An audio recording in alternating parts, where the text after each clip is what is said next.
is Ashton Moore, and it's a pleasure to be with you today. I hope you enjoy the lesson. First thing we're going to do is start off with a non-vocal warm-up. I call it a non-vocal warm-up because it does not require you to sing. It actually requires you to stretch your muscles out your face, because how in tune or out of tune you sing has a lot to do with the amount of space that is in your mouth when the sound is trying to come out. Okay? For example, if you sing like this, I used to sing very mumbly, I didn't pronounce my words, and then I started recording myself and realizing that I do not like the mumble singing. So I began to articulate every letter in my words, which is kind of why I talk like this. I sang like this first, and then it kind of spilled over into my speaking so that I wouldn't have to switch back and forth. Of course, I'll switch depending on the environment I'm in, but for the most part, I like to be understood the first time. Therefore, we should do the same thing when we're singing so that we can be understood with the lyrics that we're singing, and we can have as much space in our mouth because our face is stretched out through these non-vocal warm-ups so that we can always make our best effort to sing in tune. Okay? So the first thing I like to do is called sandwich bites, where you pretend you have your favorite sandwich in your hands and you release your jaw. If you want to make sure that you're releasing your jaw enough, put your fingers right here at the jaw, let's say hinge, and you open it all the way down. You should feel your fingers go in, okay? So when you take these sandwich bites, I want you to make sure that you fully release your jaw. Don't take a half a bite. Do all the way open, okay? Because we're wanting to create more space. That's what we're going after with these non-vocal warm-ups, more space. So let's try that 5 times. 1, 2, 3, 4, 5. It also gets the blood going in my face. I can feel like a lot of things when I stretch my face out like that. Now, what we will do to follow that up, we'll do 5 chews to the right. 1, 2, 3, 4, 5, and then 5 chews to the left. 1, 2, 3, 4, 5. That might have been an extra one, I'm not sure. Good. The next thing I would like for you to do is called sour surprise, where we will scrunch our face up as much as we can to a surprise, to stretching our face out as much as we can. It's good for expression.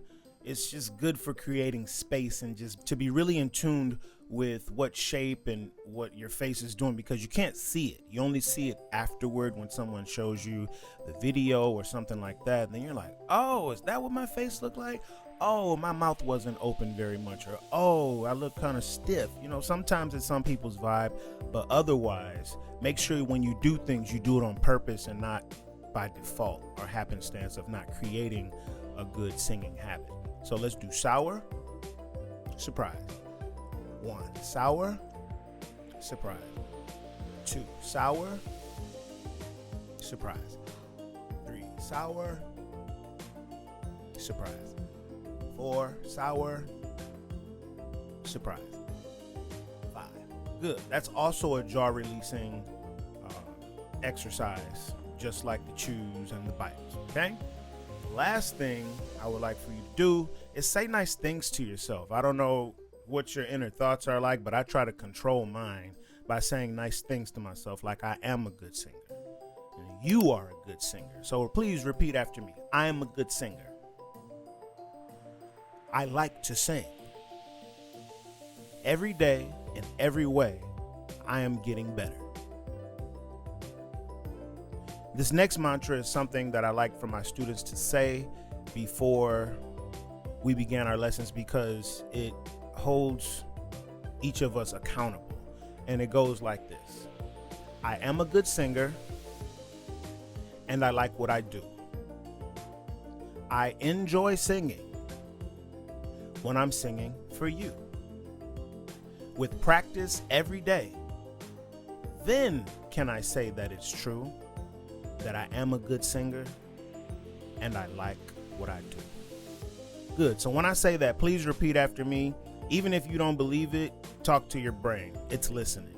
The good things, the bad things, it's listening. So try to only say nice things. So I'll say it again. I am a good singer, and I like what I do.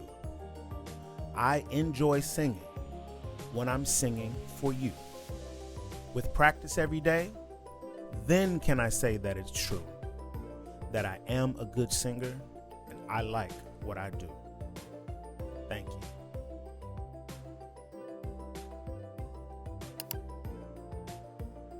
The next series of exercises I would like to take you through are breathing exercises. And there's a type of breathing that I think always works when it comes to singing on stage, whether you need to take a quick breath or a long breath, particularly before you start a song, so that you can calm your nerves and make sure that you're fully equipped with enough air to A, sing in tune, B, get through the phrase. And I don't even have a C, but for sure you need to sing in tune and be able to get through the phrase. You should refrain from breathing in the middle of words. For example, if you go to church, a long singing phrase is amen. Amen. But sometimes that could be an 8 count. You could be in a choir and there could be moving parts happening and the tenors have to like sustain and the sopranos have to sustain. So what you want to do is make sure that you have enough breath so that you don't have to worry about running out or singing out of tune. And you definitely don't want to break up the word. Man, I hear people do that all the time. And sometimes, if you run out of air, you run out of air. But let's practice good habits so that we don't run out of air. The type of breathing that I do is called straw breath. This is a bubble tea straw. What you want to do is make your lips the shape of this hole, like so. Okay? What you want to do is only breathe through this. And almost as if you are breathing through a straw, because when I breathe through the straw, the air goes straight down to my stomach area. And I don't want to talk about diaphragm or any of these scientific words, anything. I want to talk to you like you're going to understand it the first time I say it. What you want to do is imagine that there is a balloon in your stomach. I'm going to talk a lot about your imagination so that you can picture things in your mind so that when we're not together, you can remember what you need to do. So just think for it right now, the balloon in your stomach that needs to be blown up. That means that I don't want any chest, no shoulders. This is no. This is yes. You can't see it, but you could hear me take that breath. What you want to do is not raise your shoulders when you breathe. The exercise we're going to do is in 2, 3, 4 and out 2, 3, 4. From 1, you should be near empty, but by the time I get to 4, I want you at full capacity. Let's start practicing breathing into full capacity. Like your stomach should feel like a balloon is inside of it, breathing from both sides of your spine all the way to the front of your abdomen. Okay, so we'll go 2, 3, full, out, 2, 3, 4. Okay, here we go. Remember, in through your mouth, through your straw. Pretend like you're sipping through a bubble tea straw. In through your mouth, not through your nose. You can breathe through your nose. I don't recommend it. There's a lot more space in your mouth than there are in your 2 nostrils. And then, what if you have a cold and your nose is stopped up? Breathe through your mouth. Here we go. 1, 2, ready. Inhale. 2, 3, full. 2, 3. Try to be empty again. In, 2, 3, full. Out. 2, 3. Empty again. In, 2, 3. Fill up the balloon and out. 2, 3. 2 more. Go. In, 2, 3. You should be full. Out. 2, 3. Through your straw and in. 2, 3. Full. Out. Through your straw. Last time. In, 2, 3. Full. Out. 2, 3, 4. Good. What I'm going to do is speed that up, slow it down a little bit. So we're going to go in, 2, 3, full, out, 2, 3, empty. So, but make sure that you are breathing with the same speed with me. Just because I'm going faster, that means you need to control the breath faster or blow up the balloon. Let's not talk about breath. Let's talk about blowing up this balloon, because the air needs to go to a certain place in order for it to be utilized while you're singing. Every time I sing, every time you sing, you should be singing with this type of breath or something that emulates it, okay? What you want to do is fill up that balloon, fill up the balloon, fill up the balloon. Let's try it again with our bubble tea straw shaped mouth. And go. In, 2, 3, full, out, 2, 3, empty. In, 2, 3, full, out, 2, 3, again. In, 2, 3, full, out, 2, 3, 2 more. In, 2, 3, full, out, 2, 3, again.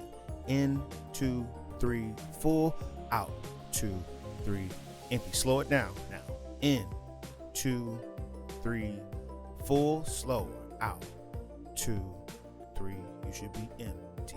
In, 2, 3, full, out, 2, 3, a few more, go. In, 2, 3, full, out, 2, 3, a couple more.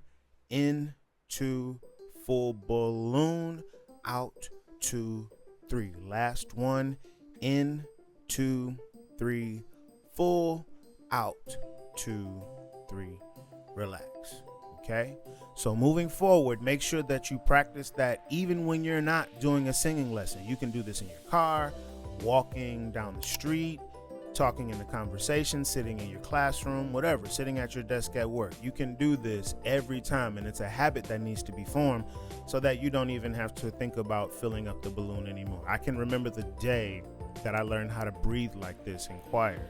I was in the 11th or 12th grade at Cass Technical High School, and a man came into our choir rehearsal and showed us how to breathe like this, and I never breathed or breathed any other way since then. I've always tried to fill up my balloon as much as I possibly could, and then I would exhale it just to make it a habit. Therefore, when I sing on stage, it's like second nature. Okay, let's do it.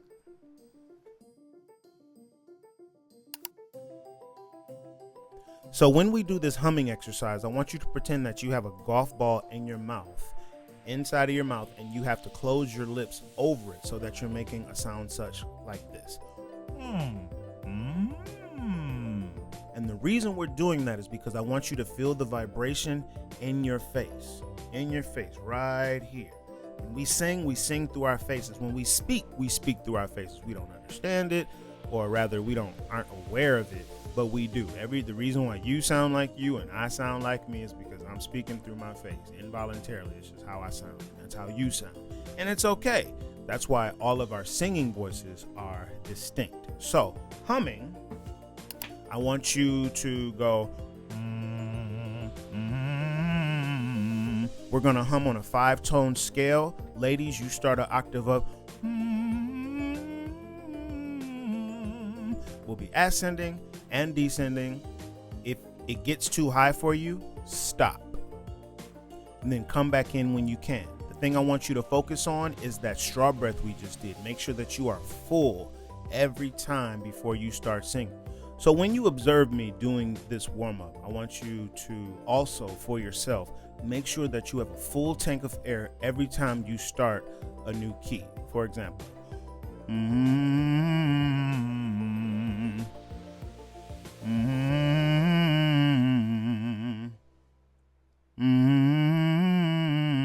so on and so forth. I don't have the tone in my ear, but I will soon. And when you do that, I want you to breathe every time, because we want to build a habit of good breathing and lots of space, which is why, again, you want to pretend that there is a golf ball in your mouth. Make sure that your jaw doesn't come back together so that you're singing like this.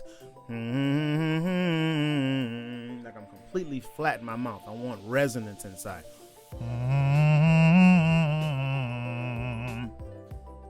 Actually made my nose itch. Should make yours itch. When I'm singing on stage, sometimes I have to turn around and just completely rub my nose together, because everything inside is just vibrating, and that's what I want you to feel when you're singing, because that's the sound, and this is your speaker. Your face is your speaker for your voice. So the more sound you can get into your face, it will determine how high, how low, how soft, or how hard you make your sound. You can really manipulate your voice as long as you are singing through your face.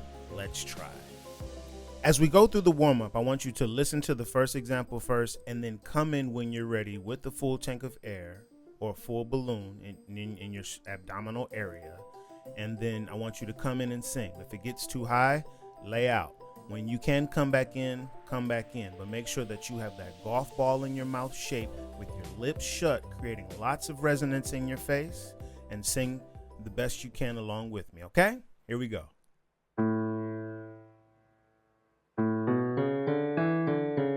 Let's come in here.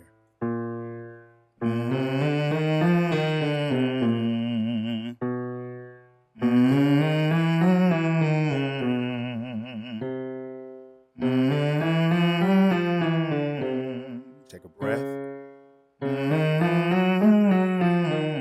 And breath.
Don't forget the breath.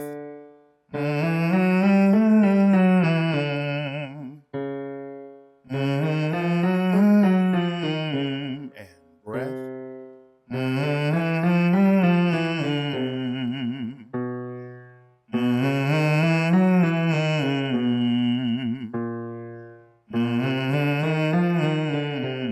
Last one here.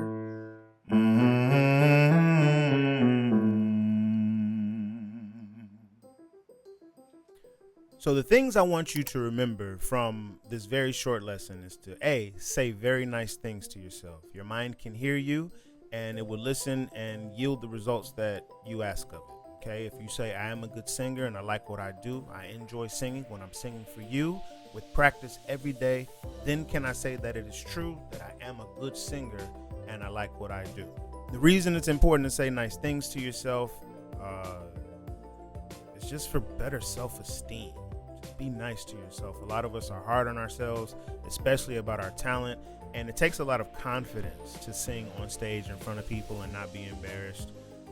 It was definitely over a decade before I could even stand the sound of my voice played back from a recording of a performance, until I started forcing myself to do that. And that's the way I improved, is I just started being nicer to myself and said, hey, Ashton, we're going to get better.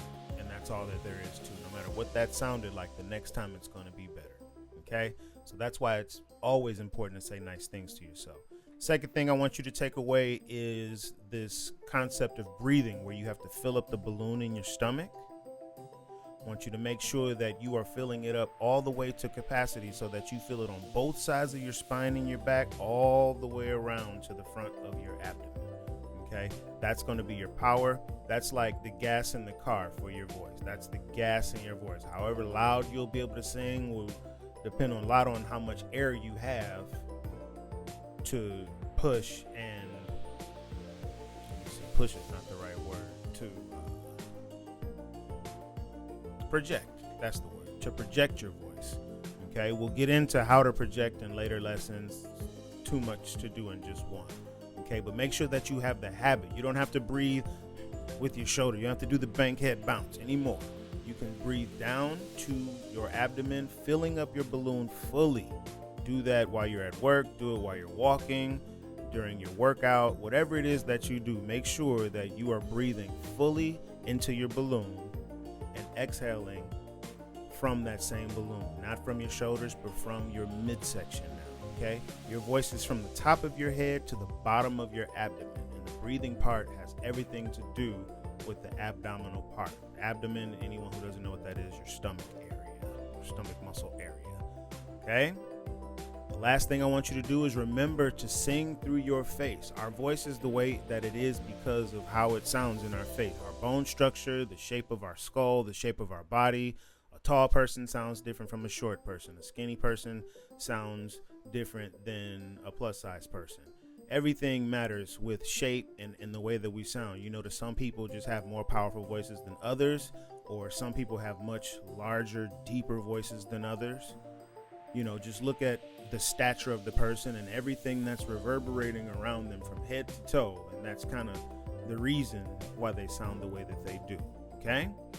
So, say nice things to yourself, breathe wonderfully, and make sure that you sing through your face. Even in your car, just try it. Even if you hum your song when you're in your car. Try to hum your song through your face to see how much of it you can do. If it's a really high song and you think, oh, I can't sing that high, try humming it, because what it's going to do is going to make you sing softly. It's going to force you to sing softer, and it's going to help you reach those notes to where eventually, when you get used to what it takes to approach those high notes through your face, you'll eventually be able to open your mouth, put words to it, and achieve the same note, the same intensity, and just strengthen your voice along the way, okay? So that's it today, or for right now. I'm Ashton. See you next time, all right? Peace.